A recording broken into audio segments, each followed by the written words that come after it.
Thank you for your patience. I don't know if you know, I do this. I'm on the board of the Lavender Effect, and we do this virtual Pride Parade. This is our second year in a row. Yeah. And last year, Alexander Billings hosted, and we had like 1 million celebrities. And I saw it. It was wonderful. Oh, you did? Okay. Anyway, so this year we're recording it as opposed to being live. Although Alec Mapa is the host, he'll be live, but everything else is being recorded, which is a lot easier to coordinate. But there's all the back and forth about just getting the content. But and it's a little less exciting in terms of, although Alec will be live in the moment, so that part's fun.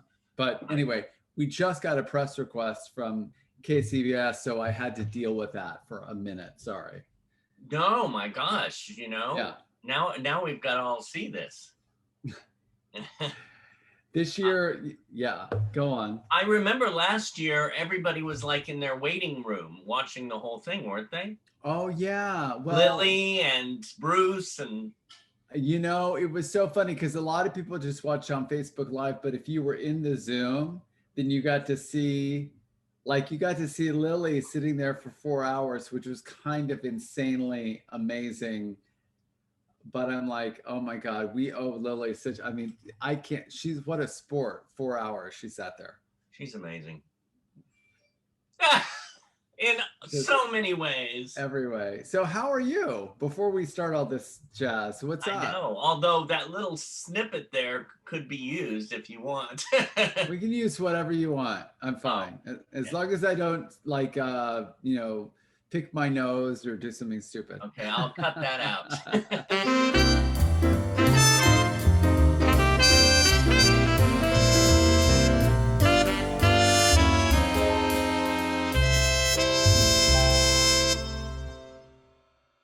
So you're an actor, right? Yes.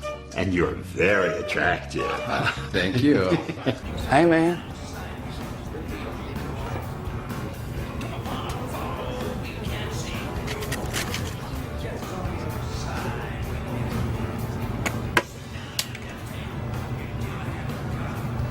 Dude, I know who you are.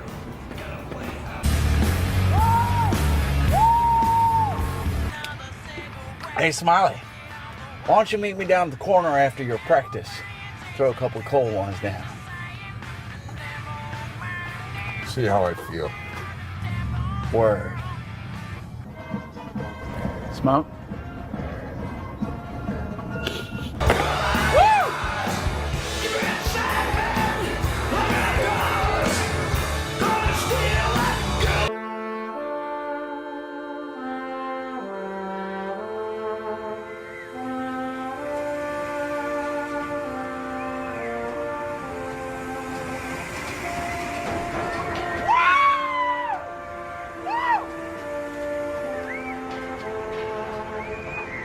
You should stick your finger down your throat.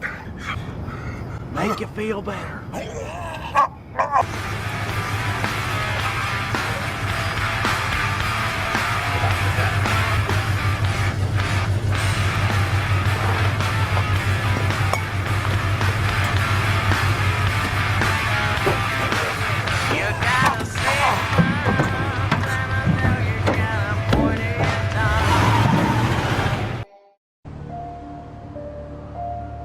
I just don't know where I left those keys.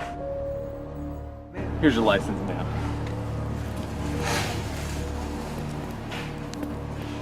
No autos matching that description. We ran the plates, nothing turned up. Guys, I gotta lock up. You're gonna have to drive you home.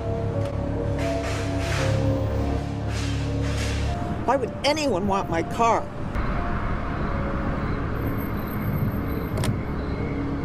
Ma'am, is that your car? Oh no! Don't worry about it, ma'am. It's okay.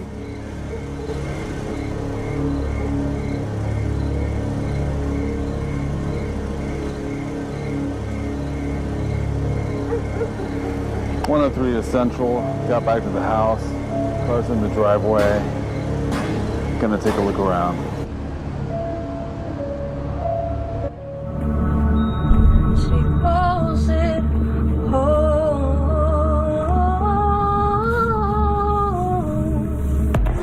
Room service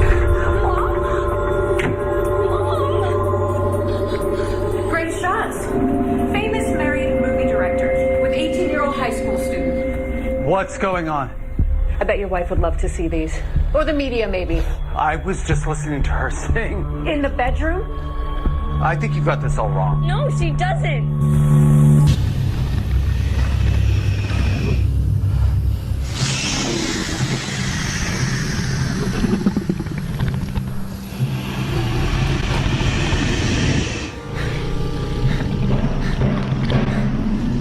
How are things in the indie movie business? Kind of slow. Economy. I had an hour-long phone call with my distributor today. Oh, yeah? How'd that go? Didn't go like I hoped it would. They suggested I go with another distributor.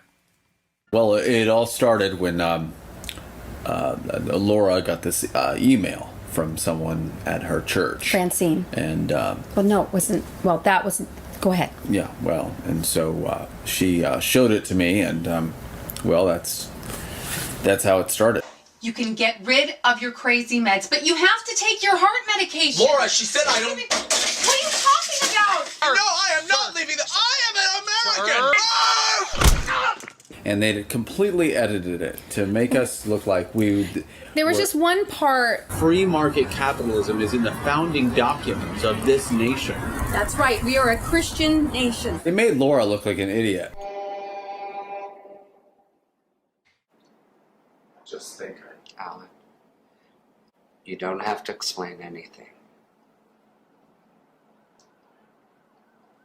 It might be best if you didn't worry about it.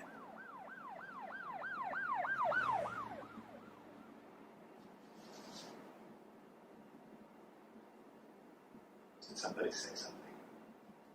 No. But somebody must have said something. I don't think I'm too sensitive.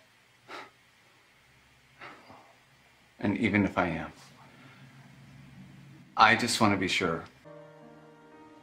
At the end of the day, I can live with my choices, and I need to make the right choice.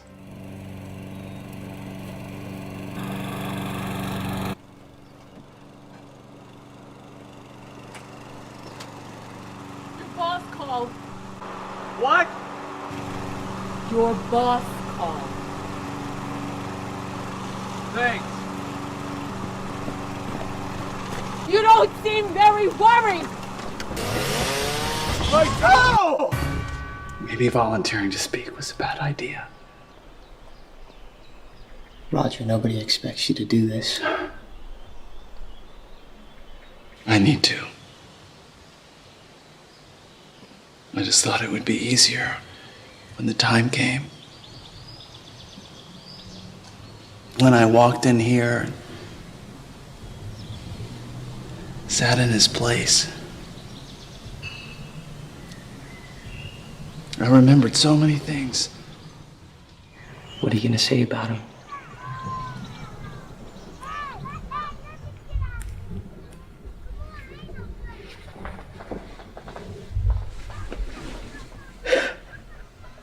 I don't know.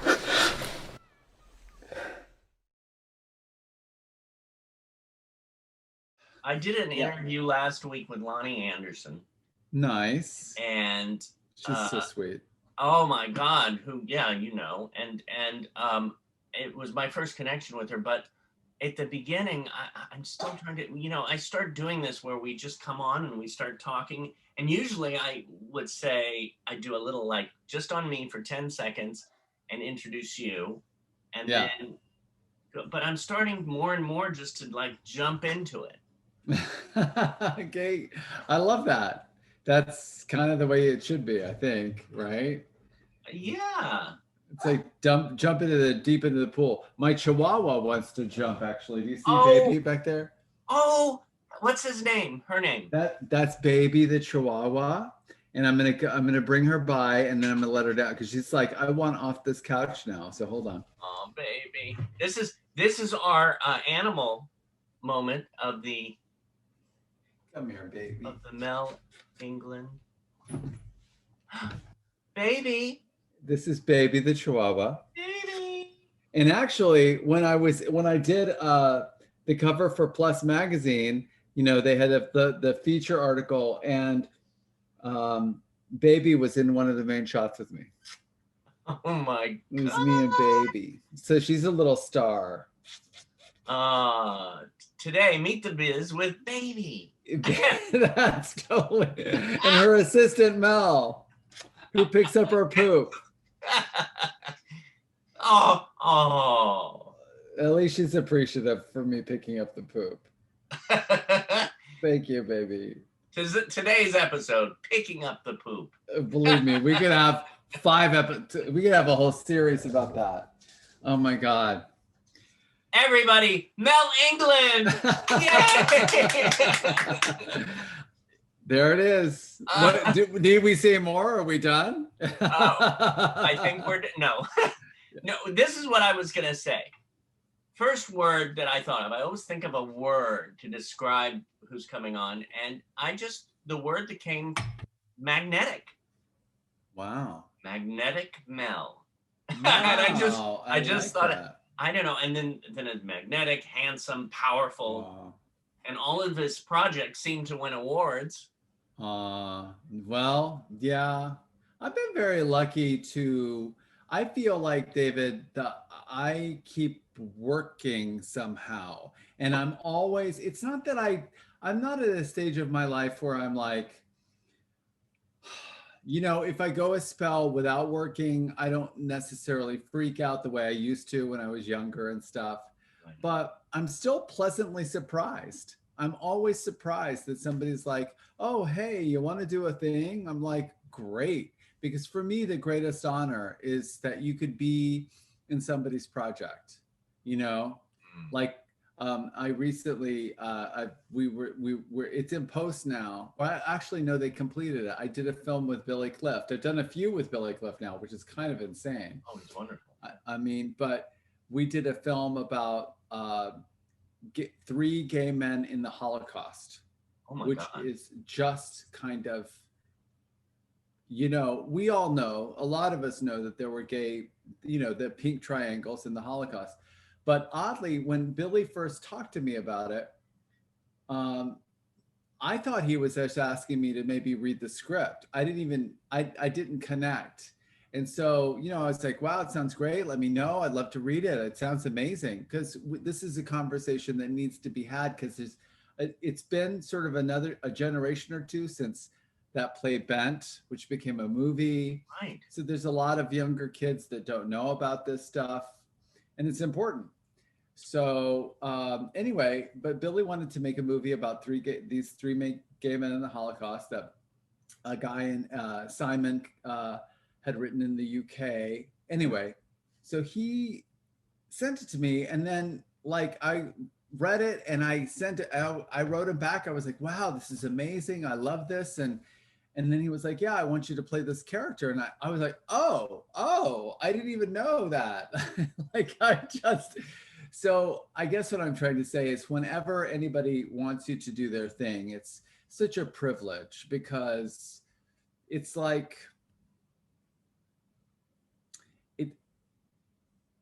you know, years ago, I did a solo show in New York. I did a couple. And the thing is, when you do a solo show, it's just you, right? And you tell I always do autobiographical. I wouldn't play like 32 characters. I do myself. I do an autobiographical thing, right? But when I got back, I did my first solo show, and then a couple of years later, I was in LA, and I got like my first. I'd done a feature in New York, but I did another feature film, and it was about this guy's hometown, Little Big Top, which is about this circus. I saw the trailer for that. I have to watch that film. Oh God, you can see it. It was on Netflix when it first launched. It was on Netflix. Now I think you can watch it on YouTube, which is great. I love that. So anyway, when I got to this town to shoot this film, I sort of knew it was about Ward Roberts' hometown, but I didn't really get the extent of it until I got there. And I was like, oh my God, I'm making a movie about this guy's hometown.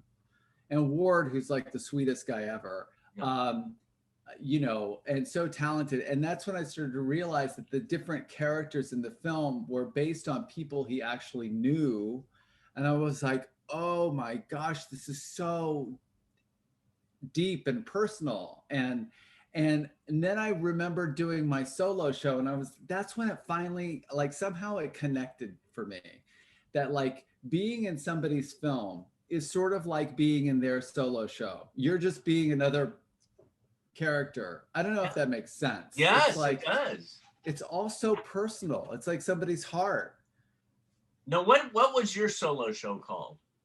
I did two. My first solo show was, I think this is, I mean, now the Paleolithic era in 2001, called Navajo Memoirs. And that was about my mother. My mother's Navajo and Pueblo. And then my father is obviously very, you know, Caucasian, English, Irish, Scottish. So, and so it was sort of exploring her and her identity, and also, you know, she struggled for years with alcoholism. So I was trying to sort of figure out, you know, what that story was. And so for me and for her, and it's a very deep sort of personal thing. And then a few years later, after I'd come out, after I did Little Big Top, I actually had a cancer scare. And that was in 2008. And I had to go for chemo and radiation at Cedars-Sinai, and I survived cancer. Actually, the same sort of thing that our friend Sherry Lewis is going through. Wow. So HIV at the time was, you know, there were so many things, but they were finding out there was a correlation with HPV. And so HPV can cause colon cancer, but oddly enough, I just had this thing like on my skin up near my tailbone. And so it started as a squamous cell carcinoma, and it sort of spread. And anyway, long story, without getting into the gruesome details, they caught it early enough, and I got chemo and radiation. I was fine. So when I survived the cancer, because I had done a different solo show that was not mine. Israel Horovitz, the playwright, had written a play about 9/11, and his personal solo show. So I had performed this in New York for the first anniversary of 9/11. Right. And so I had taken that up to the SUNY College in New York, the State University of New York in Orange. And so they had contacted me and they said, hey, you know, do you want to do a piece again this year? And I was like, sure. And they said, well, we're doing it about the environment. That's our theme. And I was like, okay. And I just came up with this title, Swimming with the Polar Bears. I thought that'll be the title. I'll figure something out. And so then I got cancer. And then I survived cancer. And then it's like January of the next year. And I'm supposed to do the play like in March or April or something. And I'm like, oh my God, I have to write a play. And, Swimming with the Polar Bears, extinction, you know, potentially dying, me having cancer. So that was the connection. Wow. And so you can write pretty quick, I see. Well, in that case, it's because it's autobiographical. So I just told my story of survival. Right. And then that incidentally became, because I was going into rehearsal with my director, Jill Andre, it may be about a week. And, you know, I suddenly called her up and I was like, Jill, I don't know how I do a story about surviving cancer and not talk about surviving HIV/AIDS. Because now I'm something like a 30-year survivor, but I almost died in 97. I said, I think I have to do that. And so suddenly I came out. Like I did my play, and that was my coming out as a openly gay. Well, everybody sort of, I mean, who knew? It wasn't a secret that I was gay, right? But being openly paused as an actor back then in 2009 was still somewhat radical. And I had even people tell me not to do it because, you know, they said, you know, you'll, whatever. I was at a point where I had just survived cancer and I was like, I have to be me. And how did it feel to be you? Oh my God, so liberating. So liberating. And honestly, you know what? I mean, I even talk about this year, the virtual Pride Parade. I really encourage more. I mean, now it's funny because it's over 10 years later, and more people have come out, not only about their sexuality, but also about their HIV status. Right. Billy Porter came out a couple of days ago. Right. Bravo, Billy. Like but it helps. Not only does it help other people, but there's this whole conversation about stigma. We need to end stigma. And it has been decreasing, I think, because of the drugs now. Now people could be undetectable and live forever and not transmit it to other if you get treatment. Do you think, this is a question, do you think this pandemic has changed the way people think about HIV and AIDS? Well, I hope so. I mean, I know for a lot of us in the AIDS, HIV, and gay community, we've all sort of been in a kind of a, I don't know, like a post-traumatic shock or something. This pandemic has certainly brought up so many memories for those of us who survived the AIDS crisis. Yeah. But I think also, interestingly enough, for the LGBTQ community, I feel like it's just clarified for me so much how we became such, I mean, sadly, we had to lose so many people, right?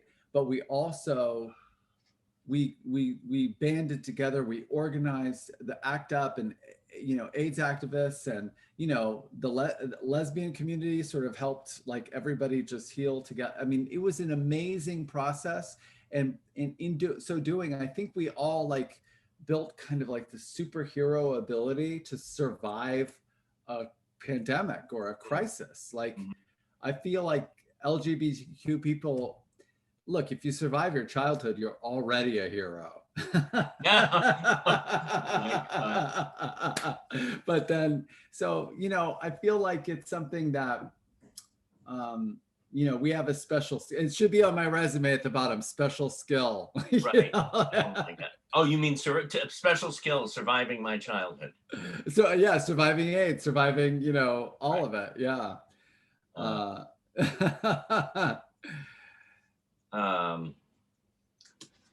was I gonna say? I want to go back two things. I wanted to, first of all, go back to the Big Top. Yeah. Because you were talking about it was his personal story, but even from your demo reel, from the trailer, you were like, you know, I say this once in a while to certain actors, you're like an amoeba. You like, you get so into the character, and it was sort of like, you had this accent. I can't do it the way it was, but that was actually pretty good. Well, my mama's from Mississippi. Oh, that's all it is. That's what it takes. So I might have picked it up. I don't know. Yeah. But it seemed like did you do research for it? I did. I mean, well, so number one, it was Indiana. And so I actually sort of, before I went to set in Indiana, which, you know, was one of those things where you arrive and you start shooting that day, right? Yeah. So it's not like I had a lot of time on the ground. Right. But I had sort of done some research just listening to the way people talk. And oddly, I found out that there is a very big similarity from where I'm from, Texas, and that part of Indiana, you know, the thing that trips people up with accents often is they think it's about the sound. And I actually think it's more about the rhythm. You know, it's like music. It's like if you catch the right rhythm and the right intonation, you can sort of, you know, because some people think like, if I talk like this, I sound like I'm a New Yorker. And you just kind of sound like you're a New Yorker, like on, you know, methadone or something. That's not, right. Yeah. So you have to sort of figure out the rhythm. But I had a head start because I sort of, you know, based it on some people I knew back home in the day. Right. Right. I'm going to throw out a name. Yeah. Sally Kirkland. Oh my God. I love Sally so much. My goddess, she's like my film mother, because we're making, you know, years ago, I was supposed to make a movie with Sally. She's going to play my mom, and we're still trying to get that together. Yeah. But she ended up becoming like a second mom to me. She's literally, you know, the thing about Sally Kirkland, besides being like this amazing talent, like incredible that we all know, Yeah. like in something like 250 million films she's been in, and she's worked with everybody on earth. She is also, besides being the spiritual, like people don't sometimes know she's actually a reverend and all of that in her church. Besides that, she's like the godmother of independent film. I mean, literally, almost, she's made so many indie films with so many people over the last 30, 40 years. Like literally, she's helped so many. I feel like it's almost like, what's that thing, 6 Degrees of Kevin Bacon? Or Oh, right. Right. It's like everybody is like 2 degrees from Sally. I mean, it's literally everybody's 2 connected degrees to from Sally Sally Kirkland. Kirkland. I'm so serious. Yeah. Wow. And where did you meet? We actually met my friend Craig Chester. I don't know if you know Craig, if you've ever met Craig. He is one of my best friends. We met in Texas in the early 90s, late 80s. Anyway, I was going back to New York and he was incidentally going to Bronxville with his partner. He's ended up being an actor in a movie very famously known for his performance in an early gay indie film called Swoon. Yes. He got the Independent Spirit nomination for that. And then he ended up making a bunch of other movies. Let's see. I mean, I know there's Adam and Steve with Parker Posey and Malcolm Getz, and then there's a bunch of other ones. Anyway, but Craig is a dear old friend. And Craig made Adam and Steve, and Sally Kirkland played his AA sponsor in that. And so I met her at the premiere or somewhere. It may have been at the Ford Amphitheater. Anyway, I met her, maybe it was at Outfest, but I met her. And then actually, like the way it worked is that right after I had cancer, I had called, during that time, I'd been on the phone all the time with Craig. And I said, if I survive this cancer, I'm making that movie. So the day I called him up and I said, oh my God, Craig, it's great. I'm clear. And he said, so are you making the movie? Oh, right. Right. So I said, I guess I have to have a reading. And he said, and I was like, but I don't know. The actress is in New York and I don't know, who do I ask here? He said, call Sally Kirkland. And so I did. And I went over and I gave her a script. And I thought she's, the next day she called me. She's like, I love your script. I want to do it. Let's do it.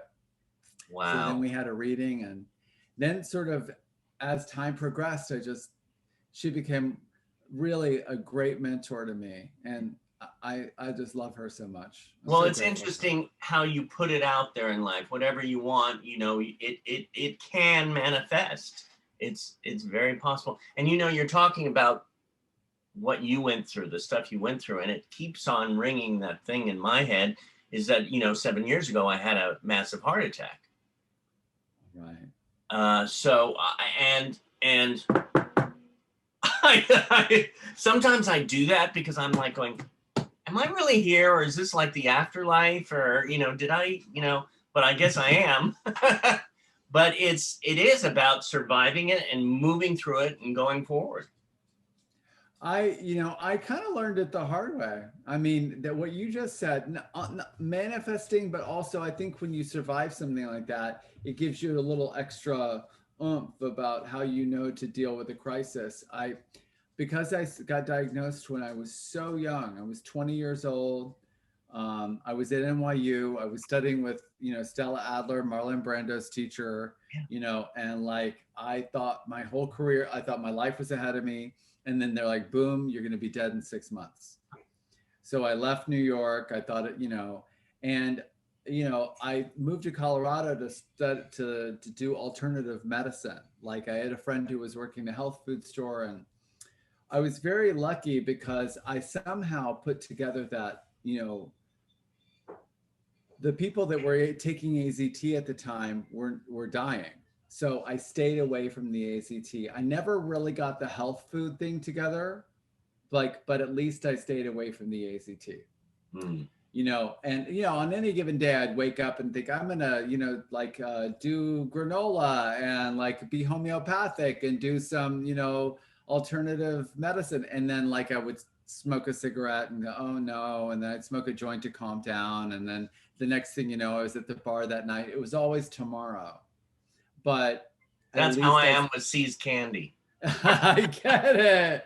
So eventually, you know, when I came back to New York, I did get sick and almost die in '97.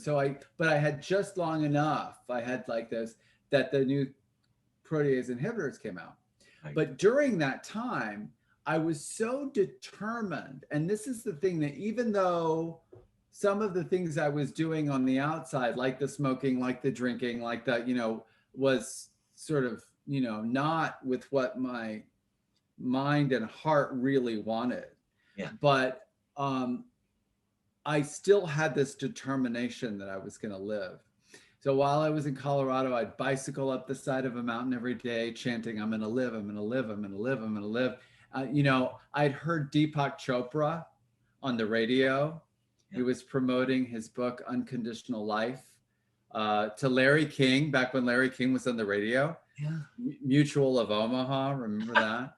And anyway, but he was promoting his book, Unconditional Life, and he wrote, and he said, I am an infinite field of potentiality. And I heard that, and I wrote it down on a piece of notebook paper, and I put it over my bed. And I just desperately believed, I'm going to live, I'm going to do this.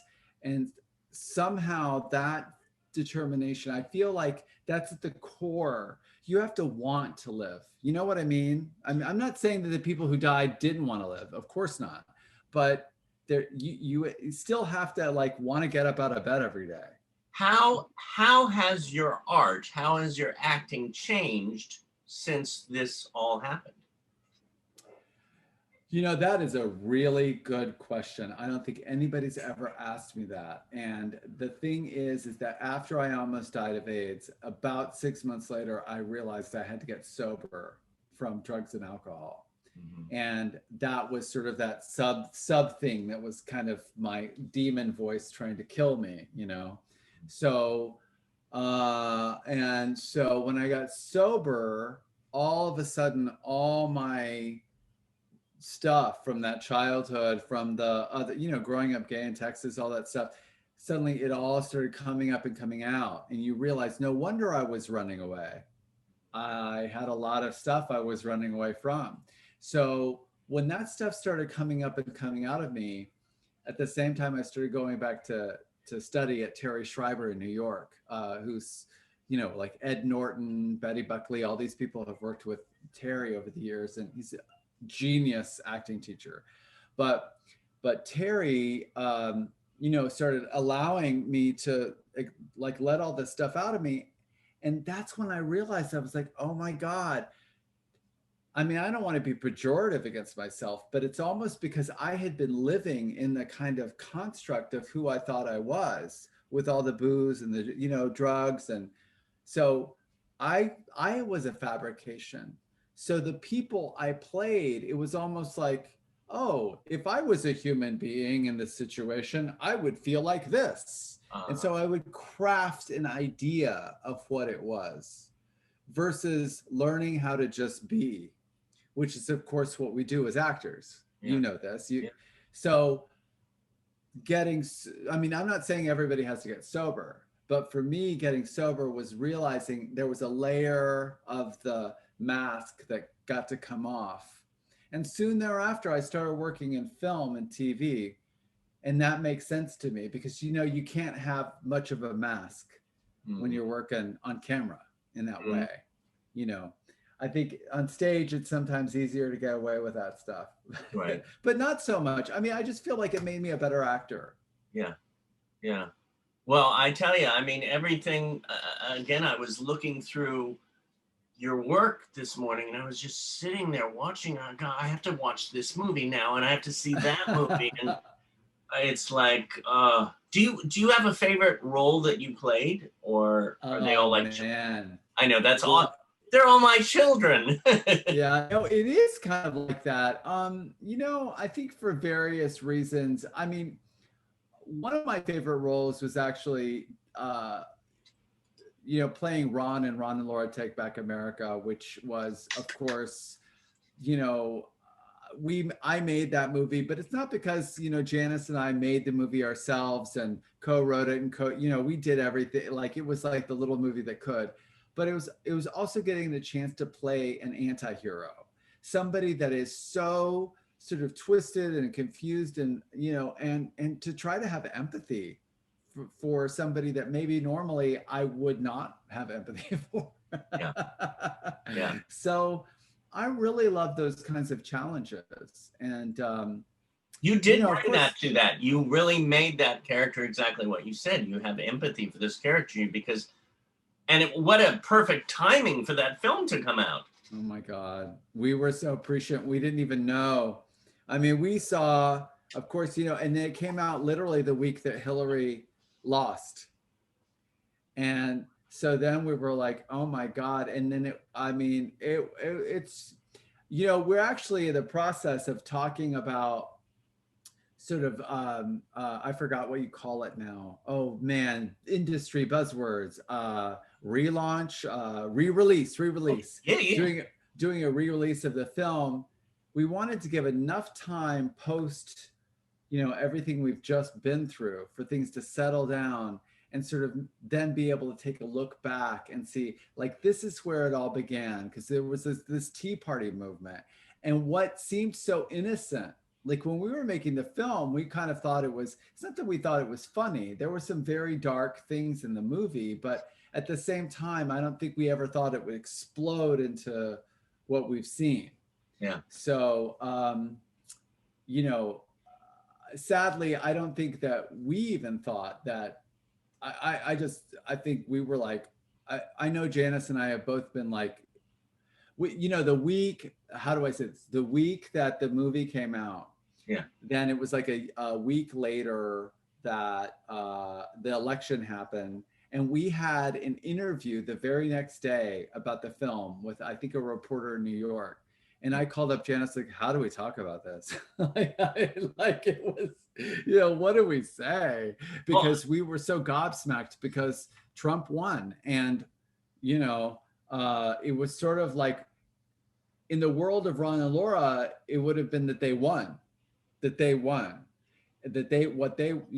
so we were trying to figure out, does that mean that the film, it's almost like we wanted to make the film go. I mean, I don't know how to say this, except that you're like, oh my God, it's like, that was such a potent, suddenly the way you saw the film changed, I think. So we wanted to, because it was such you remember everybody, I mean, oh, yeah. Anyway. So I remember watching it, and I think we saw it, it was, at Sunset. Yeah, you came to the premiere. The premiere at Sunset 5, and then it happened, and I was thinking about your film throughout that whole time, and I was going, wow, it was, yeah. It's crazy. So now we're thinking we can re-release it and maybe have a sense of humor about it all again. Yeah. And also take a look at some of the xenophobia. Like now you look back, we had a scene, Ron and Laura with their illegal, their illegal, undocumented, worker that they have, taking care of the grandmother who doesn't have health care. All of these issues that are still very potent. Xenophobia, racism, homophobia, all of it. We went there.